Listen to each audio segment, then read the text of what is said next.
According to Electric, Tesla is making another attempt to enter the Indian market after years of back-and-forth negotiations with the government. The company has now posted multiple job openings in Mumbai, including roles in sales, service, and operations. This follows a recent meeting between Tesla CEO Elon Musk and Indian Prime Minister Narendra Modi.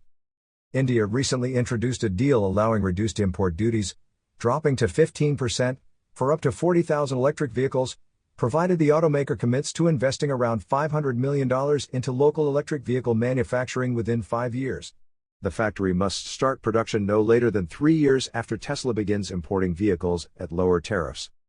Musk had previously planned to visit India after the duty reduction was announced but unexpectedly cancelled and traveled to China instead. While Tesla has shown interest in the Indian market before without a concrete retail or factory presence, these new job listings suggest the company might finally be moving forward. Whether Tesla commits to building a factory in India remains to be seen. You are listening to Yuan News.